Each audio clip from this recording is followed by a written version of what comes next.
नमस्कार, मैं हूं संतोष पाठक और आप देख रहे हैं the news launcher. Jammu Kashmir के पहलगाम में हुए आतंकी हमले के बाद सर्वदलीय बैठक में जिस तरह से इस देश के तमाम राजनीतिक दलों ने पाकिस्तान को सबक सिखाने को लेकर भारत सरकार के हर कदम का समर्थन देने की बात कही, उससे दुनिया के सामने एक बार फिर से भारतीय लोकतंत्र की मजबूती उजागर हो गई। एक लंबे अरसे बाद भारतीय जनता पार्टी और कांग्रेस समेत देश के तमाम विपक्षी राजनीतिक दल एक साथ बैठे एक मुद्दे पर एक मत नजर आए, लेकिन देश की सत्तारूढ़ पार्टी भारतीय जनता पार्टी भला राजनीति करने से कहां चूकने वाली थी। कई तरह के नेताओं के बयान आ रहे हैं, इसमें कांग्रेस नेताओं के भी बयान हैं, तमाम अलग अलग राजनीतिक दलों के नेताओं के बयान आ रहे हैं, भारतीय जनता पार्टी के नेताओं के बयान भी आ रहे हैं और इसमें बीजेपी जो है, नरेंद्र मोदी की सरकार जो है, वो हर बयान का राजनीतिक लाभ लेने की कोशिश कर रही है। भारतीय जनता पार्टी ने अपनी आदत के मुताबिक रविशंकर प्रसाद और अनुराग ठाकुर दोनों को मैदान में उतार दिया है और कांग्रेस के कुछ नेता सेल्फ गोल करते हुए नजर आ रहे हैं या कांग्रेस के कुछ नेताओं के बयान के पीछे कई तरह की कहानियां निकलकर सामने आ रही है। बयान कैसे दिलवाए जाते हैं, बयान कैसे लिखवाए जाते हैं, ये तमाम भारतीय राजनीति में एक स्थापित तथ्य हो चुका है। नेताओं के आसपास रहने वाले लोग भी कई बार उनको बरगला कर ऐसा बयान दिलवा देते हैं जिससे पूरी की पूरी राजनीतिक पार्टी फंसती हुई नजर आती है। और पहलगाम जैसे महत्वपूर्ण मुद्दे पर भी एक के बाद एक कांग्रेस नेताओं के कई ऐसे बयान आए जिन बयानों का भारतीय जनता पार्टी ने राजनीतिक फायदा उठाने की कोशिश की। और जब हम बार बार ये कहते हैं कि कांग्रेस पार्टी के अंदर भारतीय जनता पार्टी के स्लीपर सेल काम करते हैं, भारतीय जनता पार्टी के एजेंट काम करते हैं, जो न केवल कांग्रेस का मुद्दा तय करते हैं, जो न केवल कांग्रेस नेताओं की रणनीति पर नजर बनाए रखते हैं, बल्कि कई बार किसी न किसी तरह से कांग्रेस के नेताओं को इन्फ्लुएंस करके ऐसा बयान दिलवाने की कोशिश करते हैं जिस पर बाद में विवाद खड़ा हो जाए और कांग्रेस पार्टी को बैकफुट पर आना पड़ जाए। पहलगाम को लेकर कांग्रेस का स्टैंड बिल्कुल साफ है, लेकिन पार्टी के कई ऐसे नेता हैं जो लगातार पार्टी के स्टैंड के खिलाफ बयान दे रहे हैं और अब राहुल गांधी की तरफ से ऐसे नेताओं को कड़ी चेतावनी जारी कर दी गई है। कांग्रेस पार्टी के सूत्रों की माने तो राहुल गांधी की तरफ से कांग्रेस पार्टी के राष्ट्रीय अध्यक्ष मल्लिकार्जुन खड़गे की तरफ से कांग्रेस पार्टी के तमाम नेताओं को यह निर्देश दे दिया गया है कि पहलगाम के मसले पर, भारत पाकिस्तान के संबंधों के मसले पर और पहलगाम में हुए आतंकवादी हमले के खिलाफ जिस तरह से केंद्र की नरेंद्र मोदी सरकार कदम उठा रही है, उनसे जुड़े तमाम मुद्दों पर जो कांग्रेस पार्टी का स्टैंड है, जो कांग्रेस पार्टी का ऑफिशियल स्टैंड है, उस स्टैंड से अलग हटकर कांग्रेस का कोई भी नेता बयान न दे। और राहुल गांधी के इस निर्देश को, कांग्रेस के राष्ट्रीय अध्यक्ष मल्लिकार्जुन खड़गे के इस फैसले को एक तरह से भारतीय जनता पार्टी के उन स्लीपर सेल और भारतीय जनता पार्टी के उन एजेंट्स के लिए एक बड़ा धक्का माना जा रहा है जो कांग्रेस पार्टी के अंदर रहकर बीजेपी को फायदा पहुंचाने के लिए काम करते हैं। और जो नेताओं के बयान आ रहे हैं, उन तमाम नेताओं की निष्ठा पर सवाल नहीं उठा सकते, लेकिन मैंने कहा कि नेता बयान कैसे देते हैं, नेताओं के बयान कैसे लिखवाए जाते हैं, नेताओं के बयान की भाषा क्या होगी, ये तय करने में भी आमतौर पर उनके करीबी लोग बहुत ही महत्वपूर्ण भूमिका निभाते हैं। और ये तमाम लोग जब देश को केंद्र की नरेंद्र मोदी सरकार से जवाब मांगना चाहिए, जब नरेंद्र मोदी की सरकार को तमाम तथ्यों को सही सही देश की जनता को बताना चाहिए, तो वो पाकिस्तान से हिसाब किताब बराबर करने की बजाय देश के अंदर कांग्रेस का खेल खेलते हुए नजर आते हैं। राहुल गांधी और मल्लिकार्जुन खड़गे ने भारतीय जनता पार्टी के इस खेल को एक तरह से रोक लगाने की कोशिश की है, अपनी पार्टी के नेताओं को निर्देश देकर कि खबरदार अगर पार्टी की लाइन से अलग हटकर कोई बयान दिया। ये तो कांग्रेस पार्टी का निर्देश है। मैं आपको बताऊंगा कि कौन कौन से नेता बयान की सीमा रेखा लांघ गए और कई बार कुछ नेताओं के बयान में कुछ तथ्य भी थे, लेकिन भारतीय जनता पार्टी ने उसको ऐसे ट्विस्ट कर दिया कि वो विवाद का विषय बन गया।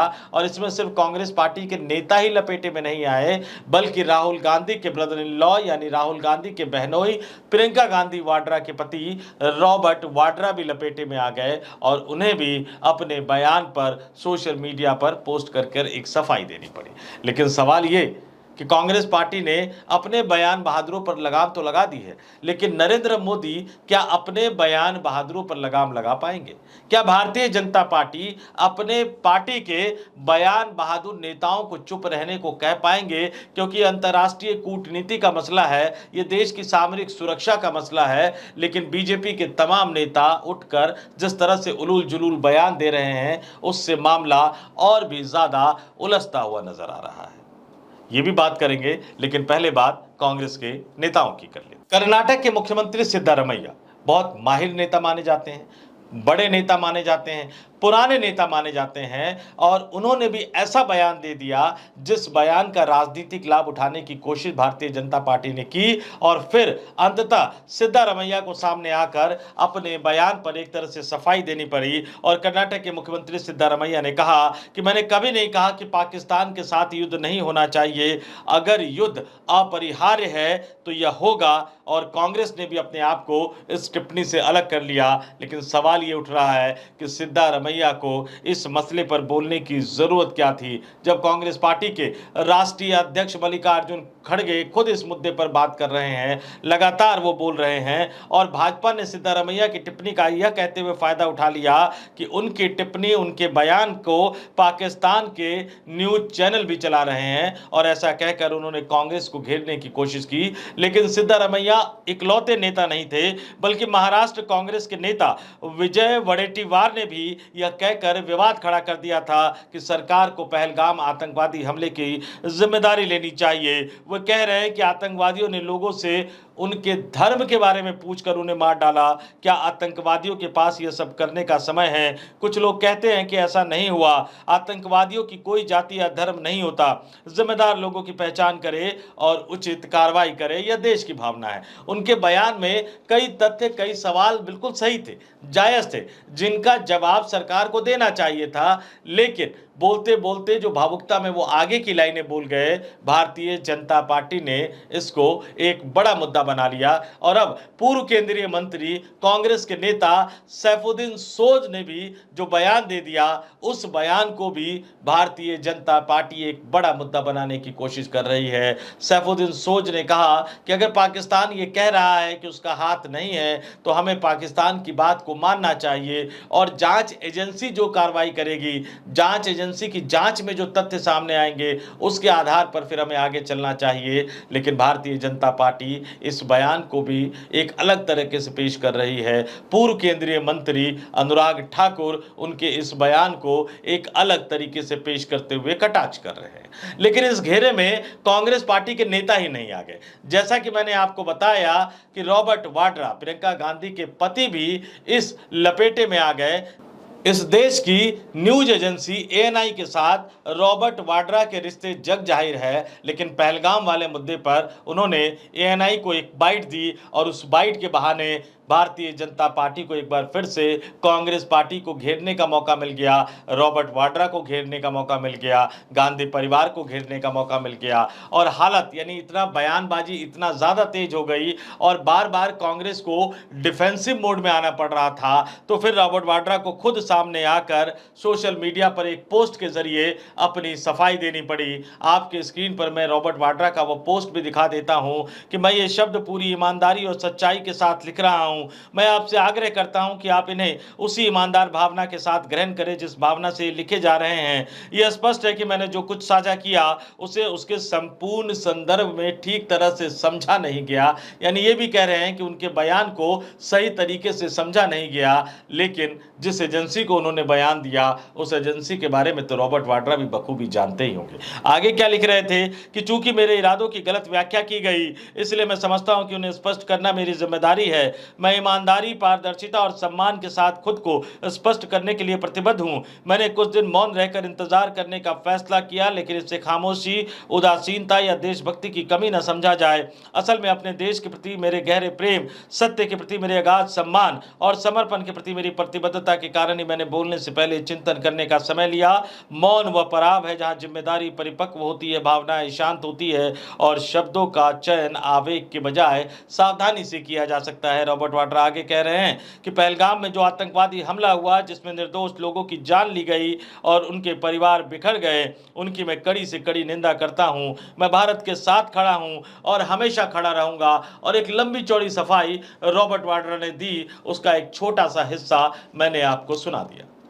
तो तमाम कांग्रेस के नेता हो या गांधी परिवार से जुड़े रॉबर्ट वाड्रा हो, इनके बयानों को लेकर भारतीय जनता पार्टी एक राजनीतिक मुद्दा इसलिए बनाने की कोशिश करती है ताकि वो सही असली सवालों के जवाब देने से बच सके। और दुर्भाग्यपूर्ण स्थिति है कि देश के सबसे बड़े मुख्य विपक्षी दल या यूं कहूं कि देश के सबसे पुराने राजनीतिक दल के नेता इस तरह का मौका भारतीय जनता पार्टी को थाली में सजाकर देते रहते हैं। तो राहुल गांधी ने निर्देश जारी कर दिया। देखते हैं कि राहुल गांधी के इस निर्देश का कांग्रेस पार्टी के नेताओं पर क्या वाकई कोई असर पड़ता है या नहीं पड़ता। ये जो कड़ा निर्देश जारी किया गया है, क्या कांग्रेस पार्टी के नेता, बयान बहादुर नेता, कैमरा देखते ही जिनका मन मचलने लगता है या सोशल मीडिया पर लिखने को जिनकी उंगलियां तुरंत चलने लगती है, क्या वो अपने मन पर, अपनी उंगलियों पर लगाम लगा पाएंगे। लेकिन यहीं पर एक सवाल ये भी उठ रहा है कि जब देश का मुख्य विपक्षी दल ये कर रहा है तो क्या देश के प्रधानमंत्री नरेंद्र मोदी अपने बयान बहादुर नेताओं पर लगाम लगा पाएंगे।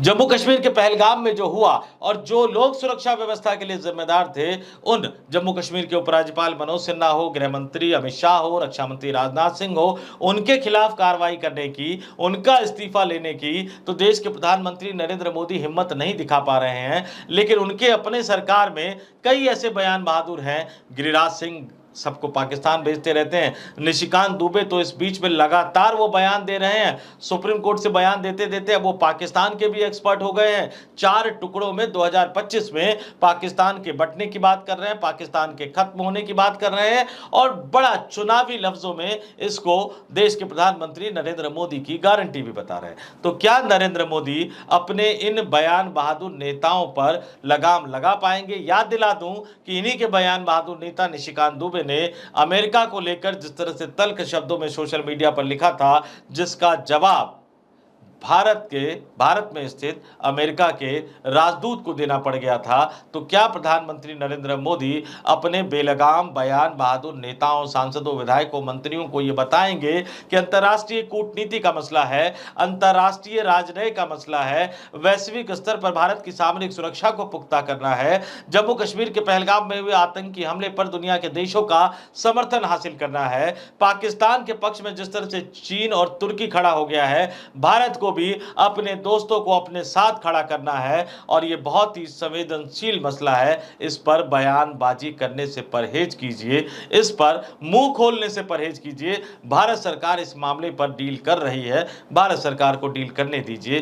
क्या देश के प्रधानमंत्री नरेंद्र मोदी ऐसी कोई हिदायत अपनी पार्टी के नेताओं को दे सकते हैं या फिर वो अपनी पार्टी के नेताओं को ऐसी कोई हिदायत देने की हालत में है। क्या उनके पास वाकई अब आज के दौर में इतनी ताकत बची हुई है कि वो भारतीय जनता पार्टी के नेताओं को निर्देश दे सके।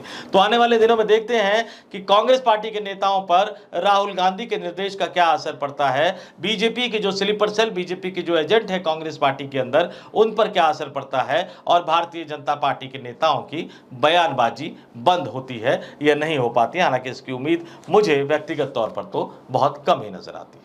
तो इस वीडियो में इतना ही। मुझे यानी संतोष पाठक को दीजिए इजाजत। अब तमाम लोग देखते रहिए द न्यूज लॉन्चर। नमस्कार।